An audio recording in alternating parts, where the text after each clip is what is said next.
and we're coming to you live and in person. And it's the three amigos taking over the house. Woohoo! Papa Jim is not here to keep us straight and narrow. So we are going to push the boundaries of the show. In today's show... I'm sorry, does that mean we can make up our own historical inaccuracies? Yeah. Way to ruin the intro, Chris. Just sorry. And in today's show, we'll be talking about the news. What's new in hobby? We want to say a big thank you to everybody for 1,000 plus subscribers. And our topic of the day, is there a possible rebirth of a classic game company? All that and more here shortly. And we're going to go live because I can't get the intro to play. So we're going to go right into our catch-up of the day. How about, Chris? We'll start with you, sir.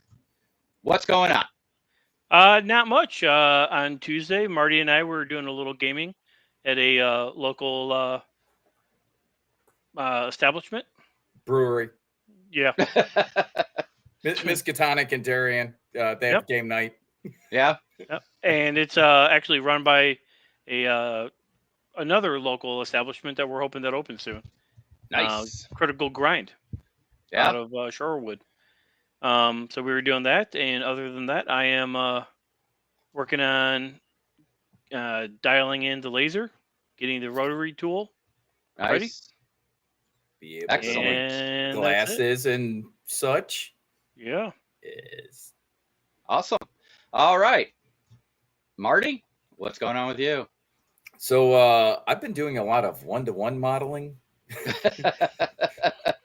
I refinished a kitchen table. I refinished a dresser. I refinished another dresser. Oh, nice.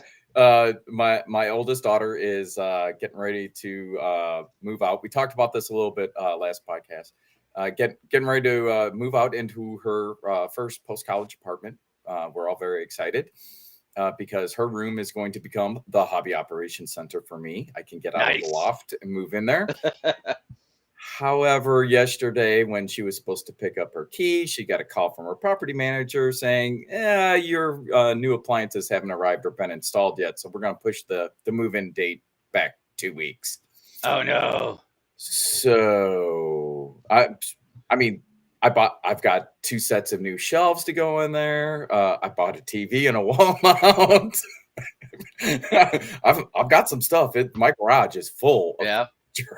So as soon as we can make that happen. Other than that, I have not been doing any scale modeling or hobby modeling really. So to speak. I've been focusing on trying to get all that stuff done so that way she'd have all her set ready to go, all her stuff set and ready to go when it's time to move in. Nice.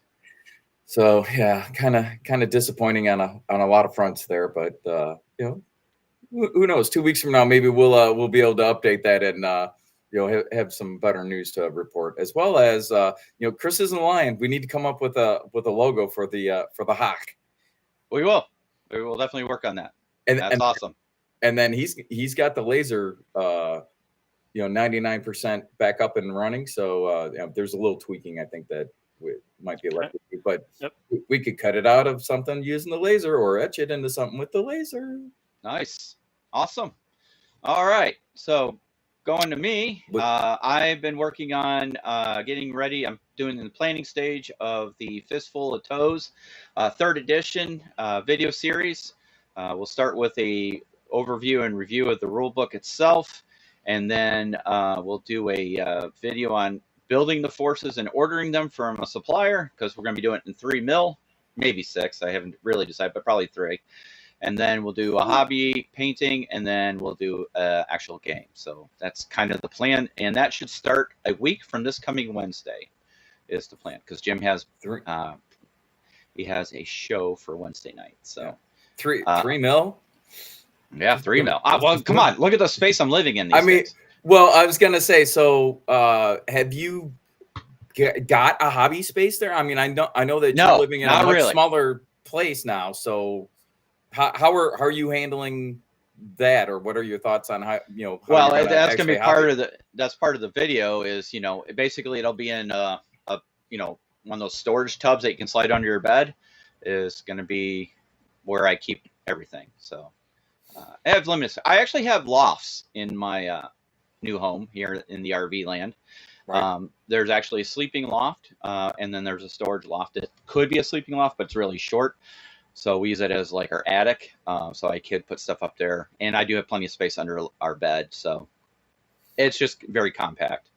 But that's what we're looking at. So when you bust your stuff out to actually start building, assembling, painting, all that jazz, is that like kitchen table then, or do you have pretty much some sort of hobby station that you can bring out, work on it, and then tuck away?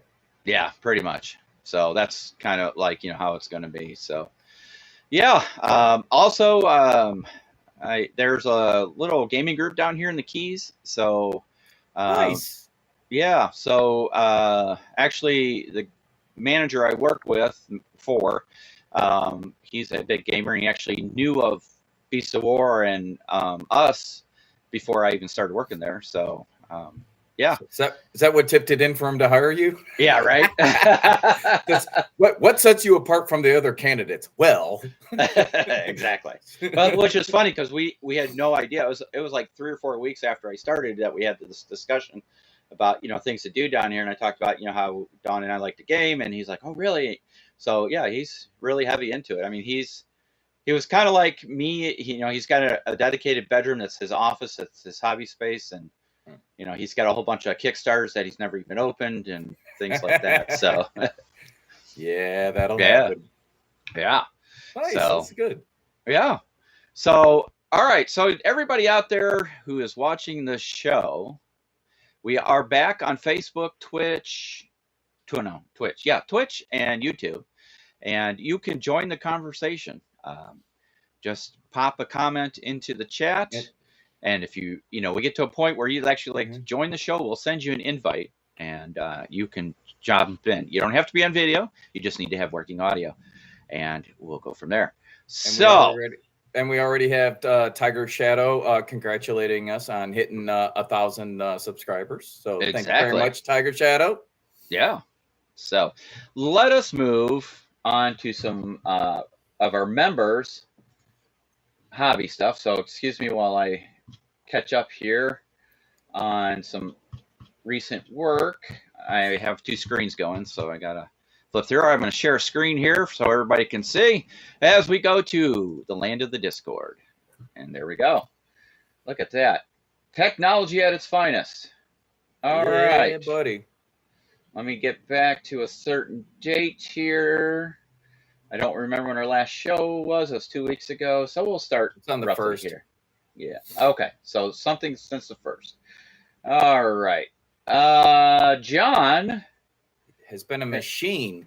Yeah. So he has started to put together, looks like some terrain. So way to go, John. Hey, Gaz has joined the show. Hey, guys, a huge congrats. Well, thank you very much, Gaz. I hadn't realized you were aiming for a combined 8. Oh. Hey, Gaz. Gaz, you're no spring chicken. Gaz, you remember you're coming to see us in a few weeks, buddy. Yeah, just what? I'm gonna drop you off on the west side of Chicago.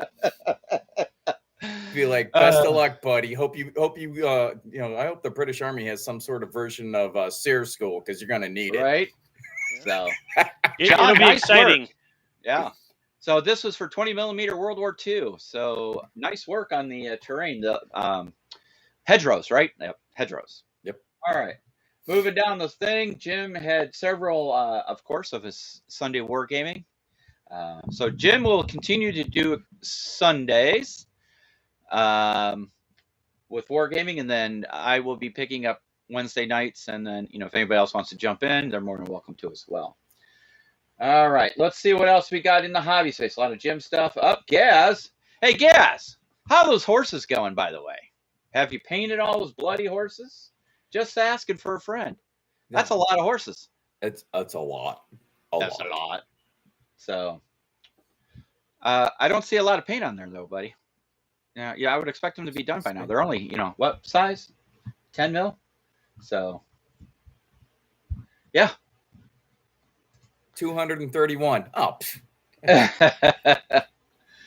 All right, let's see what else. Who Yeah. else has been going busy at town? LSR 2590 had a 2,000 point game of War of the Rings.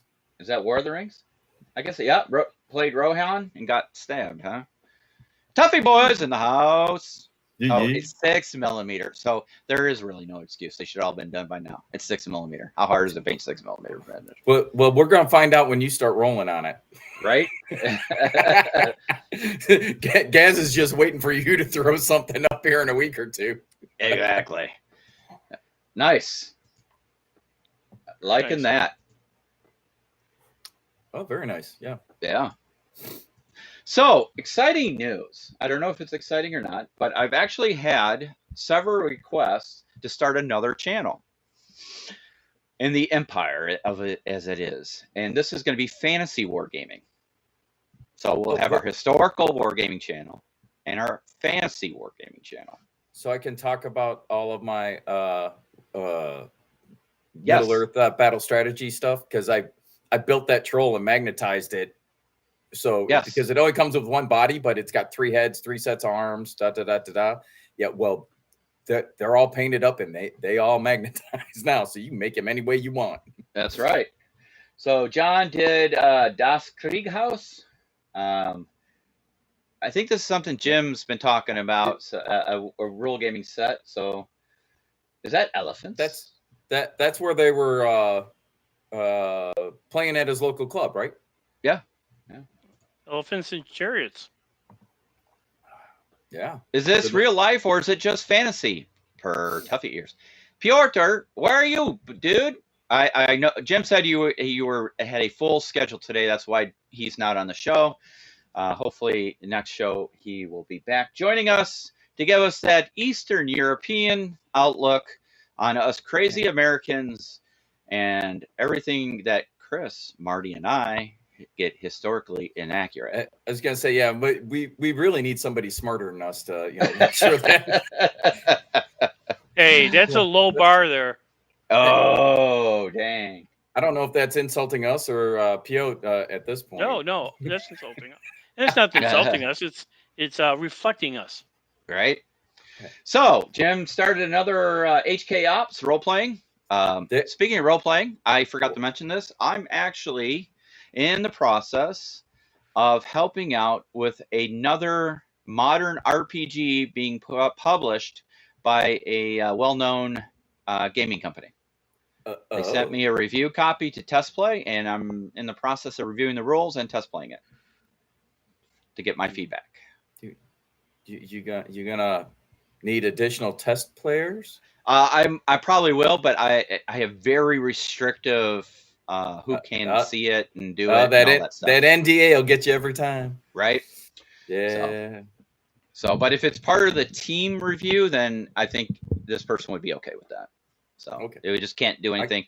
I can't say anything more than that, and we'd have to do it offline. So right. Yeah, for sure. I can keep a secret. I had all I can say is there are law enforcement and a lot of bad guys involved in it. Oh, come on now. All right, bro, come on. Yep.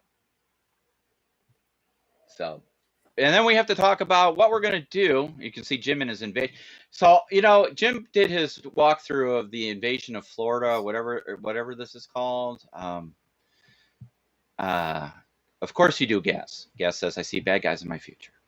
And then Tuffy ears. You know what? I should be displaying these. I can display these. I didn't want to post the chat totally, just because it takes up screen space, and we have limited screen space. So, especially when you have multiple people on. And there you go. Piot says he's just a smart ass. Well, Piot, you know the difference between a smart ass and a dumb ass, don't you? A smart ass can sit on your ice cream cone and tell you what flavor it is. I got jokes straight out of 7th grade. Yep. So yeah, Jim's been full blast in being communist and invading Florida. It's fall. Doesn't Florida get invaded already? Yeah. Well, Fantasy Fest is in 2 weeks. So no, I was talking about the snowbirds. That too. No, Fantasy Fest is much better invasion. Yeah. Well, let's put it this way: the locals, which I am now considered one, we kind of just lock down and hide. For good reason. I've seen it. Hey, Bill, when they're talking about you being a local, you're spelling it wrong. I'm spelling it wrong. Yeah, Spelling it wrong. Local. Lame. Lame. Hey, you were the one who brought the seventh grade jokes. Yeah, but mine was funny. So here's John working on some mortar teams. It looks like if there's a Battle Battalion HQ for O group. I'm not sure what's the O group. Operations group. And then Rasmus doing a floppy governor for Blood and Plunder. Yeah, get some BMP going. And Raz, our Kickstarters ought to be arriving next month, it sounds like. I can't promise anything. Did you go talk to Mike? But there's a possibility that I might be able to work something out with the guys from Blood and Plunder, since they're literally 50 miles from my house, that we might be able to do something in the future. Yes. So we'll see. John, 3-inch mortar section. There we go. There we go. Yeah, nice. All right. And I think that's just going to about wrap us up for this section. Let me just do a quick catch up. Yep, Florida invaded. Whatever. All right. Yeah. Let me go ahead and unshare that screen and put us back into play. And you know what? There's a lot of comments. I can't keep up with them all, so I'm going to go ahead and overlay them. Oh, good. Okay. Because I'm not seeing them. There we go. You'll see them in a minute. All right. Okay.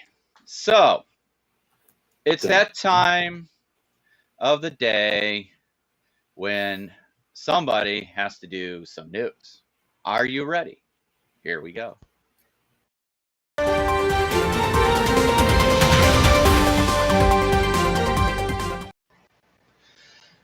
Oh, right. What? That's what I'm talking about. Got me an intro and everything. Right?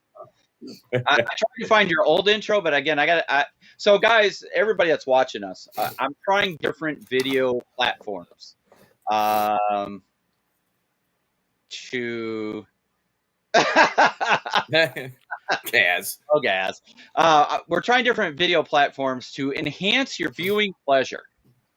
The production values here are awesome. Thank you, Tiger Shadow. So Bill has going. Yeah, I don't know what that one is, Tuffy. I'm assuming it's going, gone. Anyway, so we're trying to enhance your experience. Bill has gone all Skynet on his break. There we go. All right, so Marty, it is time for some news. Yes. What are we starting off with? Well, first up, a little blurb from Spectre Miniatures. And you see it on the screen. Yes, look at that. See, production value. For you, Tuffy, we do this. But so it doesn't truly fall into our usual genre because it's really more of a sci-fi thing. And this guy's like a kind of a predator-looking dude. But so one of the things I've noticed about Spectre, especially coming out of the pandemic, that they redid their webpage. They've got I subscribe to their newsletter, and they've you get something from them every week. They don't spam you, but like this was one of the things that that came out, and I'm like, oh, he's kind of a cool looking little dude. I like him. But excuse me. So I'm a little bit confused though, because I saw one thing that said that he's available through midnight British time on October 17th. But I think on the webpage, it says 29th through the 3rd of November. So there's some conflicting stuff. And what you're showing is Spectre's webpage right now. So if that's something you're interested in, go check it out. It's a cool looking little figure. Yeah. They've had this figure before. This is not a new. They've done this previously, but it is very limited release. I was going to say it's in their limited release section if you don't see it right away. But again, kind of a cool thing. Yeah, very nice. All right, next. Oh, I'm sorry. Do you have something else? All right, no, next up from our buddy Forrest over at Knuckle Duster Miniatures. Forrest, another guy that's a machine, has been pumping stuff out. Yeah. So he's got a bunch of terrain kits for Gunfighter's Ball. Yep. There's cabin furniture. There's blacksmith accessories. There's office furniture and accoutrements. That's right. And all those kits are $24 each. So Yeah, nice. You get a lot of value, and if you want to flesh out your table and really bring some detail to it, yeah, that's a great way of doing it. Yeah. Additionally, they have a couple of new miniature sets out there, mounted Hollywood Calvary, and that's 6 U.S. Cavalry dudes in the Hollywood uniform. That's where he got the name from. It's not a historically, 100% historically accurate uniform, but if you look at it, you'll like, oh yeah, I've seen that from TV and movies. So he's produced those, as well as there's a bison herd. So you get 8 big bison and 2 calves, and each of those sets is $39.50 USD. You can get those off of the Knuckle Duster webpage. Yeah. So if you're in, and it doesn't have to be Gunfighter's Ball. If you've got a game that is of that era, those terrain kits are awesome. Yep. I mean, it's not a medieval blacksmith shop. It is more modern than that, but you could use that in a variety of different genres. That office stuff, as long as it falls within the era that you're trying to work with, can go to just about anything. So there's that cabin furniture. I could use that for, like, if I was doing a cabin in Savage Frontier, for instance. Yeah. You could, there's all sorts of uses for that stuff. And, $24, let's be real, that's pretty reasonable for hobby terrain. Very much so. I'm a fan of it, and it looks like great stuff. It looks pretty cool. Yeah. Awesome. All right. What's next there? Moving on to Rubicon. Yeah. So Rubicon, are you on their Facebook page over there? Yeah, I am. Scroll down to their October 8th post. There's going to be like 5 pictures. October 8th? Oh, yeah. Keep going. Look at that. Yeah, right. I like the artwork. Yeah, well, hey, I'm gonna have to steal that picture for our intro. When Colonel Kirby's. You're probably not gonna be able to do that, because I think that's the cover of their new game. It is. October 8th. Right there, that one.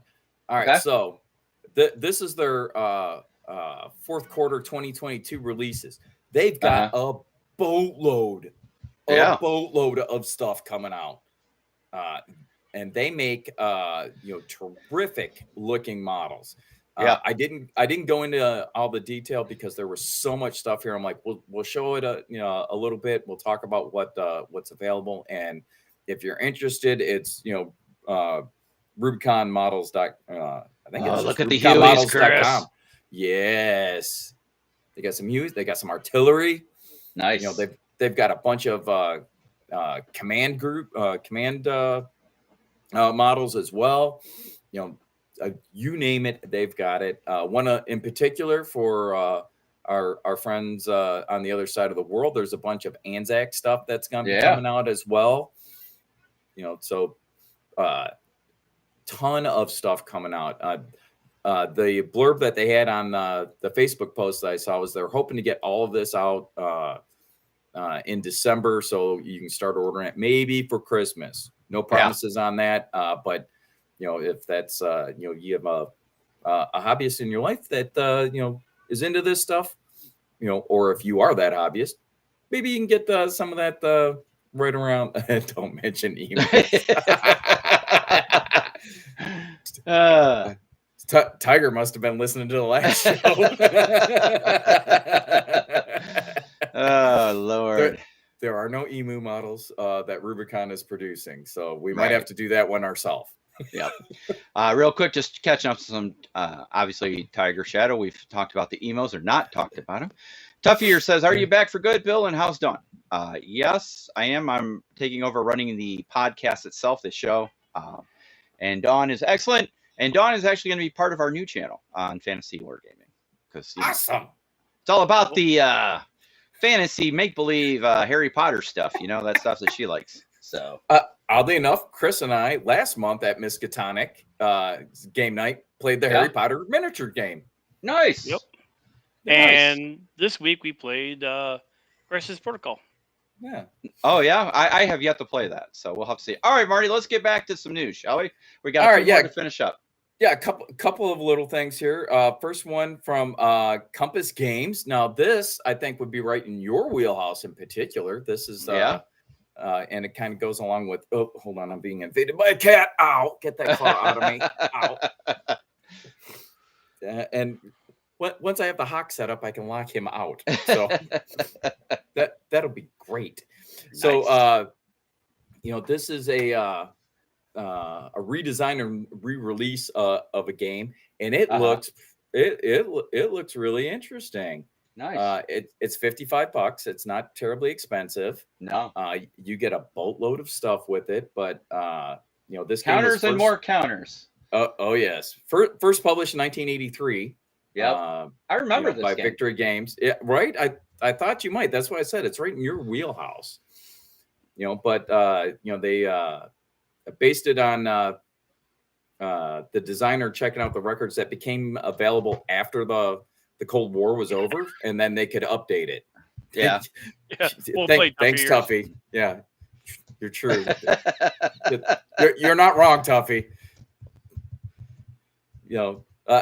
He's an old guy. I gotta give him his time, but yeah, he doesn't need to sink his claws in me to do that. It looks like a really good setup. So if this is, if you're into the hex and counter games, this looks like a good redesign of a vintage game that you might enjoy. So check it out. And again, that you can get that at compassgames.com. It is their newest release there. Awesome. And then finally, let me switch screens for you. The last bit of news is Dark Sword Miniatures has made a I don't know what we want to call this, a charity kind of fundraising model for Kathy Wapple. If you're not sure who she is, Kathy and James Wapple both are artists and commission painters. They've got their own YouTube channels and social media, whatnot. But they run Fort Wapple at Adepticon every year. Yep. And the folks over at Dark Sword, in collaboration with a couple other folks, are supporting Kathy. Kathy was diagnosed with cancer earlier this year. As you can imagine, artists don't necessarily have the most money or best insurance plans, so they could probably use a hand. Yeah. And they are huge supporters of the hobby, and this is one way that hobbyists can give back. Speaking of which, so first of all, about the miniature, it's $14.99 USD. You can get it through Dark Sword Miniatures, and you see the link on the screen right now. Yep. So if you want to support the Wapples as Kathy continues to fight cancer, this is another way of doing it. A way that was available earlier, because this just arrived a couple days ago. Adepticon itself.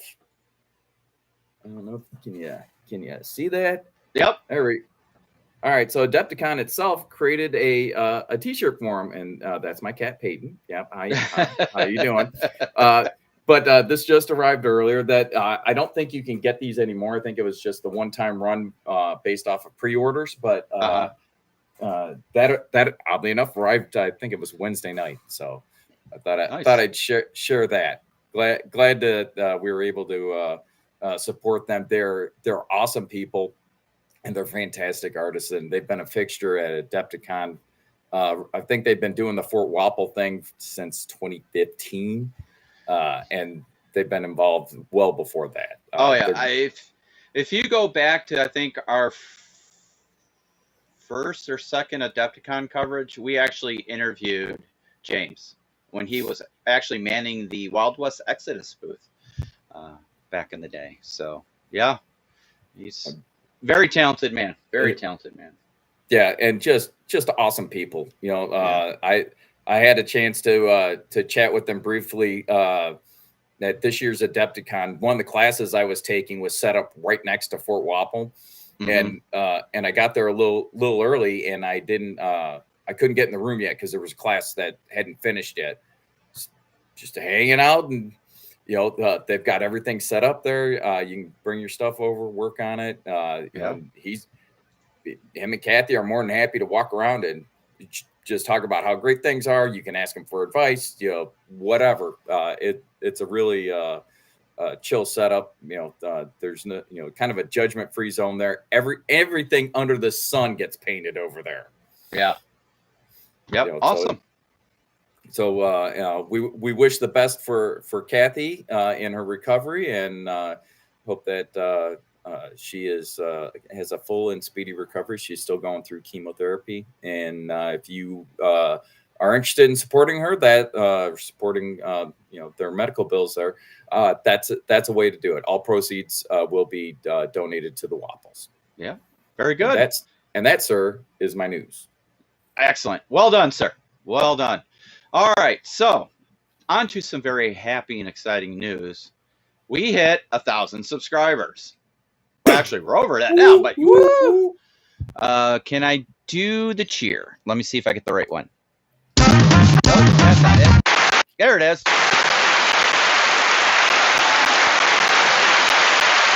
$1,000. Yay. Let's see. All right. Still learning all this new tech. Okay. So thank you guys very much. And as a thank you, what we're going to do is anybody who comments on this video, this podcast, here on YouTube, you have to, we're going to make a little bit of criteria. You have to be a subscriber. Okay. You have to follow us on Facebook. If you comment on this video on YouTube, we will pick a winner a week from today. So next Saturday, we will randomly pick one winner who meets the criteria. And sorry about that. Was that a little loud? Here, let me turn that down just a skosh. All right. We will pick a winner, and you will win, which will be shipped directly from our printer, one of these. The new Sit Rep Podcast gaming mug. And you'll win one of these. The Sit Rep Podcast full color t-shirt. So we will pick a winner. We will contact you to make sure we get the correct size for your t-shirt. And you will have a chance to win the mug and a t-shirt. As our way of saying thank you. Yeah, and you'll be one of the first. I haven't even received mine yet, Sit Rep 6. Yep, same here. I mean, well, I've got my mug. I've got my shirt. I have a hat. Our old official homemade printed. You know what? These shirts did not turn out bad. They've lasted pretty well, I'll have to say. No, I was gonna say, no, they're great. Yeah. I so, like but yeah, the new full color t-shirts. So, you know, we appreciate everybody's support and everything like that. And if you'd like to support us, you can actually buy any of our Sit Rep merch at this location that's streaming across your page right now. So, and it is the official, I'm trying to get to our page here. I can show you our actual store in case somebody wants to go. Home, yes. And that's right. Let me, stores. Okay, now in Technicolor. You got it. All right, view store, perfect. I'm going to share the page. Bada bing, bada boom, and share. There it is, in its full glory. So you can get our full color logo in a tumbler, your pint glasses, of course, for your gaming nights, any other nights. The mug, which I have one. I don't know. Do you guys have this mug? I have the old one. The first edition mug. Yeah, I have no mugs. You have no mugs. You are a mug. You can get the second edition T-shirt, full color, or you can get the third edition T-shirt. I also have the long story short Stein and shot glass. Yeah, that was from our old old supplier, which we don't have anymore. I wish this supplier would get more options. Right now they're kind of limited on stuff, but hopefully we'll get it back soon. All right. I'm digging that that logo pint glass though. Yeah. Might nice. have to get me a set of those. Yeah, they are nice. So, all right. So thank you guys for your continued support. We were a slow start, but you know what? We're a very niche in a niche community. So, if you think about it, we could hit the low-hanging fruit and do the 40K, but nobody wants that. No, there's enough of that out there, and there's people that do it very well. So I was gonna say Vince Venturella already has that locked up. We don't need to try and compete with that guy. Right. So we're good with that. But speaking of that, since we're talking Fantasy Channel coming out sometime, did you see Old World Hammer? They've been releasing sneak peeks of Old World Hammer, which is the fantasy version, and they actually look good. So I don't know, we'll see. But there's so much in fantasy. Fantasy is going to cover. We talked about, do we do a sci-fi channel and a fantasy channel? I don't think we will. Tell us how you really feel, Tuffy Ears. Tuffy, I'm with you mostly, and I say that because Lord of the Rings. That 40K, 30K, Age of Sigmar, none of that stuff. No, not interested. But Middle Earth is the only redeeming feature. Yeah. So, all right. That'll take care of that. So now let's talk about a very interesting news piece, story that's in development. Hasbro, the mothership, who also owns Wizards of the Coast, which owns Magic the Gathering, D&D, and all that stuff. Do they own Magic the Gathering? Or is that somebody else? Anyways, who cares? Anyways, that's Dawn's department. I don't get into the Magic stuff. Right. More importantly for us, why it applies to us is Hasbro has announced that Renegade Games. I got a 3D printer for all my 40K needs now. Excellent. Just make sure GW doesn't see it.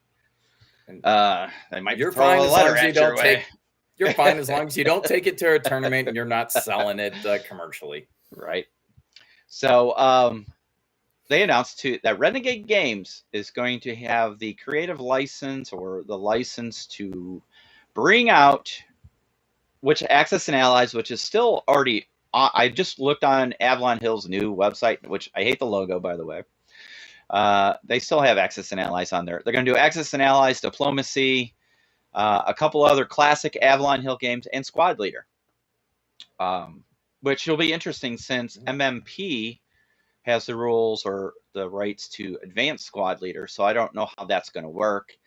I am hoping that we're going to see a rebirth and a revitalization of the true Avalon Hill IPs. So will we see a new version of Panzer Blitz, Panzer Leader? War and Peace. Think of any classic Avalon Hill game you played back in the day, being reborn. Yeah, because Avalon Hill has an extensive catalog of games.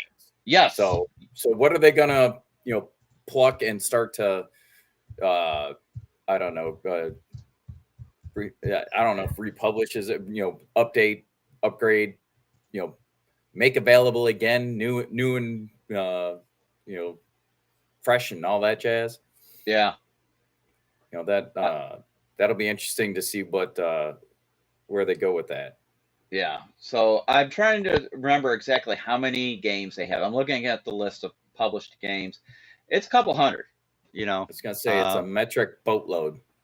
Which means I can't do the math. I'll have to call a British person in because, I'm American and we don't do metric.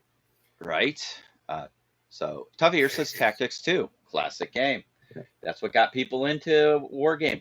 So that'll be interesting to see because if you think about it, if you look at what Jim does on Sundays with his games, you know, especially his Panzer Lead or Panzer Blitz offshoots, Arab Israeli war offshoots, and he creates those new counters, you know, updates them in high graphics. So I'm assuming if we see those kind of games being reborn, that we'll see enhanced printing, right? You know, better counters, better map boards, and the like. And I'm assuming there'll be run on of new rules and all that stuff. But yeah, they're going with the basics right now. Diplomacy has always been a very popular game for Avalon Hill for the non-war gamer.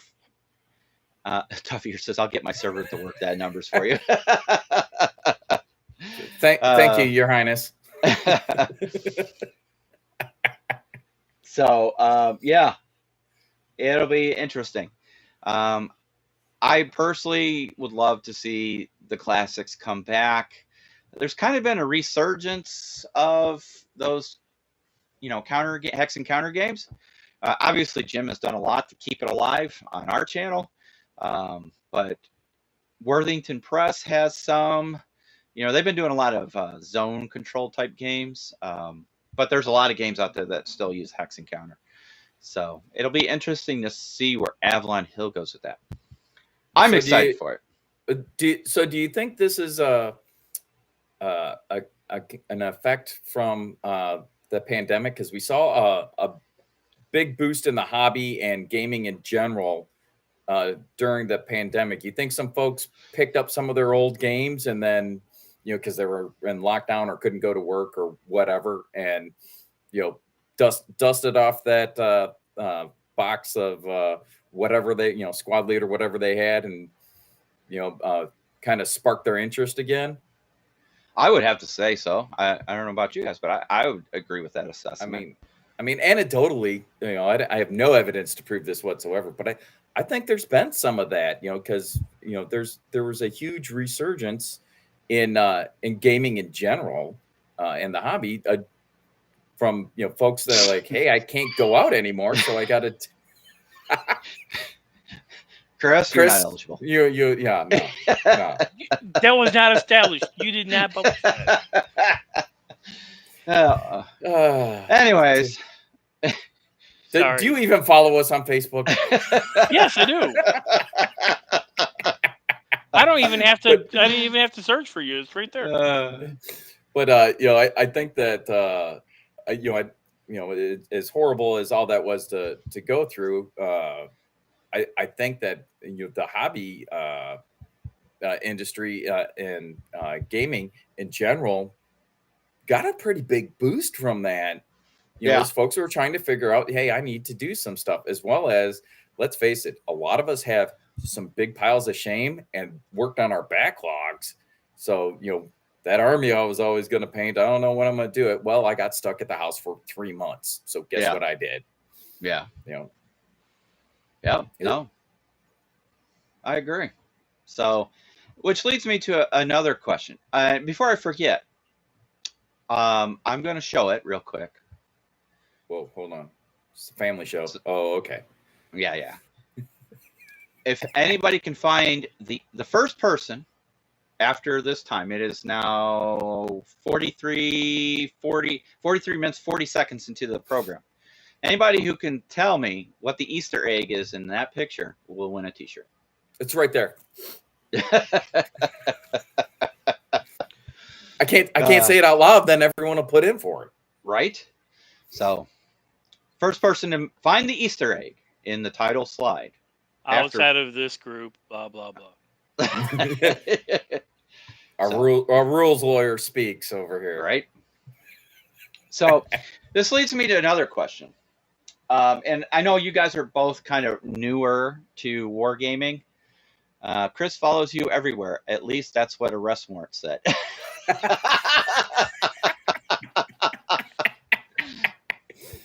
Damn. How you Considering doing? his dad was a cop, that's not far from the truth.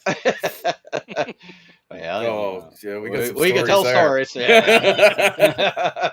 It's been a long fucking session. Because the three of us have been friends since high school, so we can go way back on that one. Right?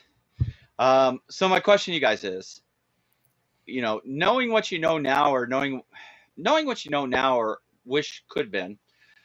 Is there any game or game company you wish was back or reborn or did something different than what is currently available or not available? Does that make sense? So, open any any company kind of thing. Yeah. Well, we won't specify it to to a certain genre. Anything. Well, right off the top of my head, I'm heartbroken that Dust 1947 has once again went under, and then apparently the IP's been sold, but we haven't really heard anything after that. I enjoy the game. I have the books. I have a crap ton of their stuff. So, as a matter of fact, that was one of the games Chris and I were considering playing at game night next month. Although that we'd have to, we're playing on a regular restaurant table, so you have to keep it down to a dull roar. But that's one off the top of my head that's near and dear to my heart. So did Chris get his game room set up yet? Yeah. The cafe. Chris, I'm just gonna say you've been working on it. I don't know where you're at right now. It's ready enough. It's ready enough. Do I need to take a push broom to clear off a table? No, the tables are clear. All right, so that is huge, but bro, there is stuff everywhere as we were trying to sort out everything between what we got from you and Chris moving, and I mean there was a lot of stuff. Yep. Yeah. We looked like the pick through clearance aisle in the gaming section for Dollar General. It's true. Well, we have a winner. I don't know. We have a winner. Tough Ears found the not so. Yes, you are our winner. Congratulations. Yay. All right, so Tough Ears, I'll reach out to you after the show, and I'll get your mailing address, and we'll get that shirt out to you. Congratulations, sir. However, this does disqualify you for the 1,000 draw. So I might throw in. I'll throw in a mug. I'll throw in a mug too. I was gonna say, now you. That's not fair. She didn't know that before you started. So a mug and a T-shirt coming your way. So, getting back to it, I agree. As much as we were invested in Dust 1947, it's heartbreaking that it just ended the way it did. To be honest with you. Because it seemed like it was really on the upswing, and there was new stuff being published. There were new lines of models being published. There was a lot of content being created for it, and I don't know all the ins and outs behind what's going on, but I wholeheartedly suspect that the pandemic just killed it. They couldn't get any of their stuff, and I think the fatigue on the end of the owners and distributors, they just finally decided to cut bait on it, I think. Yeah, no, I agree. Supply chain problems. Yeah, I mean they couldn't get any of their miniatures out of China. It was a huge to do. Yeah. So yeah, it's really one of those things that. It was a great game. It's still a great game. I mean, it hasn't changed. It didn't die because it was a bad game. I agree 100%. Yeah. It just died because of the whole supply chain issue. So here's the thing. We call games dead games, right? But as long as people are playing it, it's not dead. It's unsupported. It may be out of publication, but the game's not dead. I mean, that's true. Think of all the games that are out of publication that dudes are still playing all over. I mean, there's a ton of them.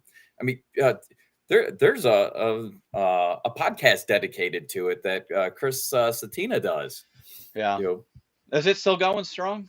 The podcast, And they were going hard. They took a break, and then they've come back. So Yeah.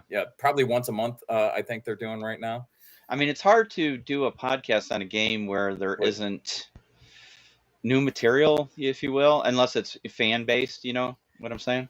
Yeah. So Yeah. Well, and basically what they do is they kind of go through games that are out of publication and are out of publication. Yeah. And say Guild Ball, Steamforged Games, bro, what happened there? It was like we're done. Yeah, like they just I don't get so what happened there. That's a good game. There is something going on with Steamforged Games. There's we could talk about this in a whole show itself, or we could just add it on here. I mean, we've got the time. So Steamforged Games, I don't know what's going on with those guys. Guild Ball, I remember covering Guild Ball at Adepticon their first year. They literally had a line out the door of the merchandise area for people waiting to get like the mats and all the stuff for it, Right. And it's just crazy. And then all of a sudden it just stopped. It was this huge game and they just stopped producing it. I don't know why. I mean, they put out a like a press release announcement. They're like, we've gone as far as we're ready to go. We're not gonna support the game anymore. And we're moving on to other projects. Have a nice day. Yeah.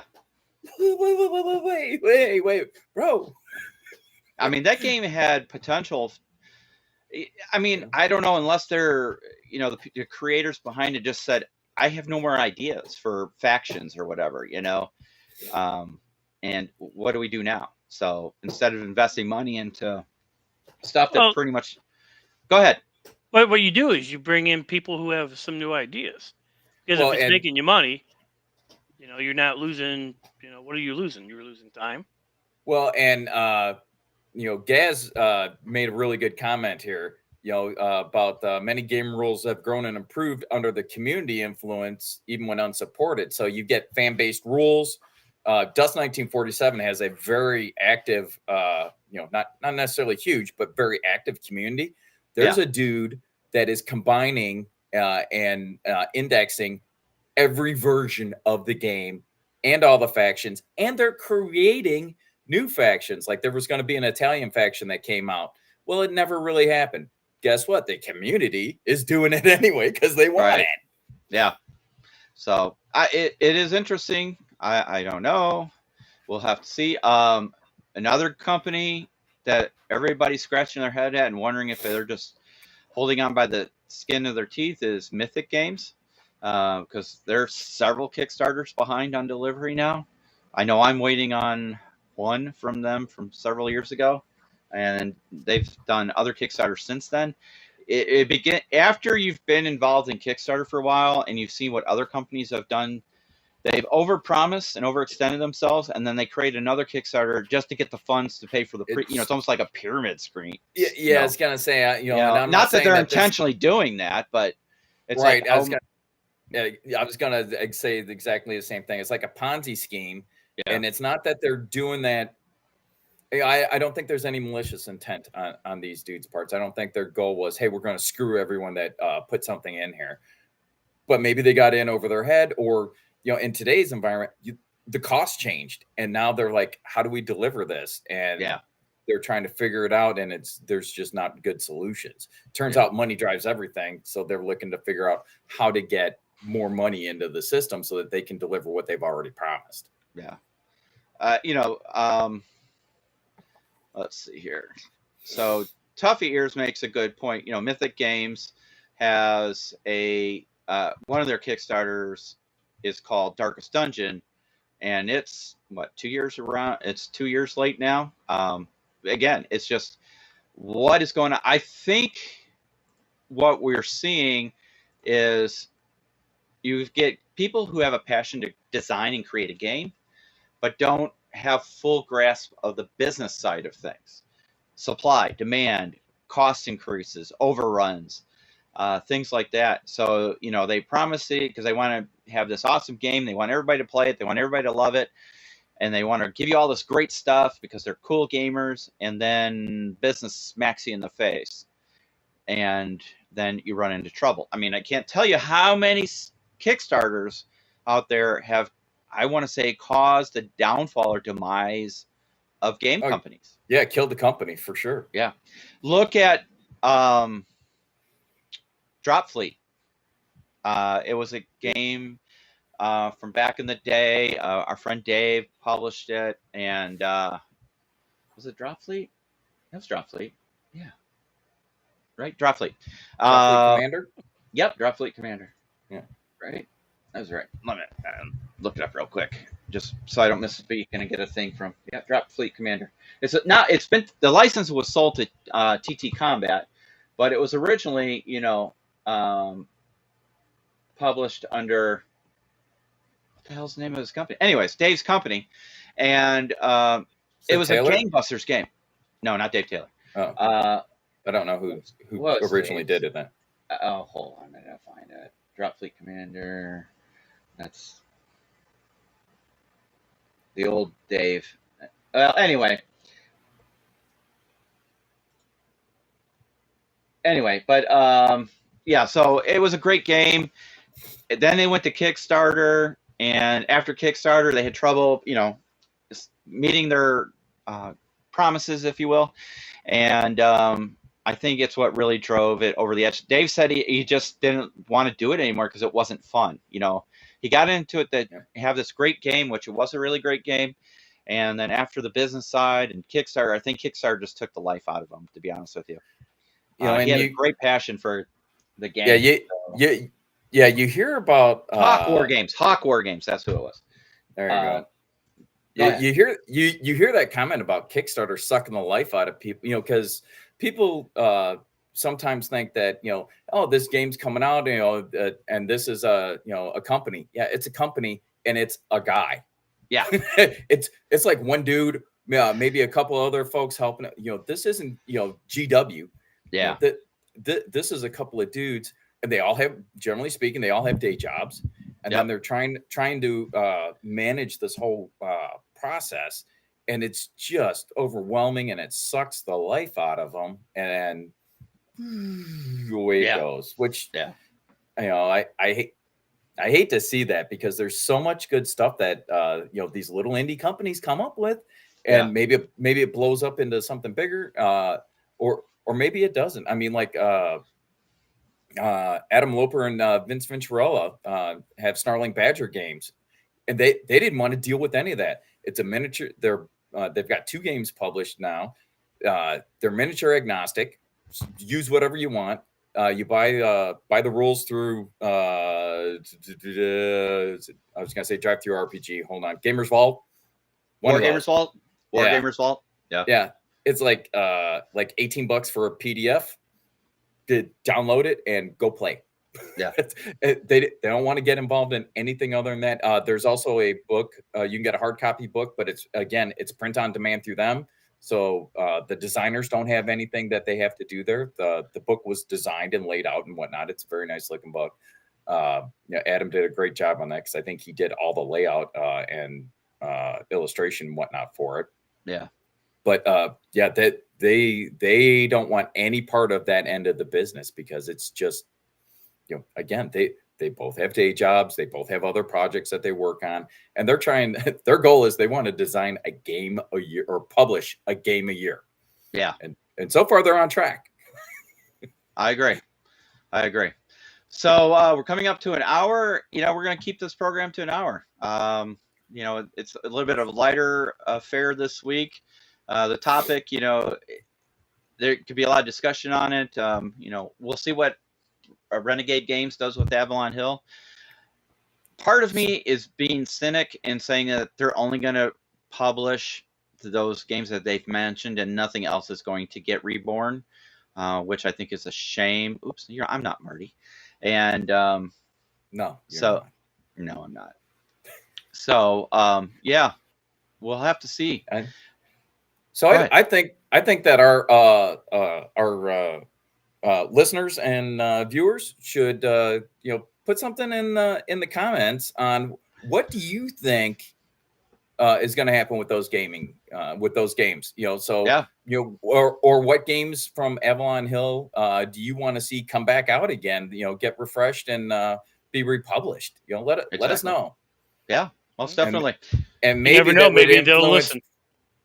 And maybe that would influence our future content if it's available. Exactly. Mm-hmm. All right, guys. So joining me and Marty and Chris, thank you for joining us on this Saturday. We appreciate everything you do. Again, we so heartily, deep down in our souls, thank you for your continued support as we cross that first tough barrier. Hitting 1,000's tough. It's very tough. I was gonna say, you can look at some other people and you're like, oh, he's got however many. 10 million if you're talking demo ranch, right? Yeah, okay, Matt. Feel free to send your dudes over here anytime. I don't know that we run in the same circles, but some of them do, I'm sure. But this is a huge thing for us, and it only happens because of the folks that follow us and like to participate in our shenanigans. So we thank you all. Okay. Absolutely. Tough years. Awesome. You got a guy, because we're going to need a little help on that one. All right. Well, for the crew here at the Sit Rep Podcast, we say thank you, and may the dice roll in your favor, and we will see you on the next one. Take care. Bye-bye.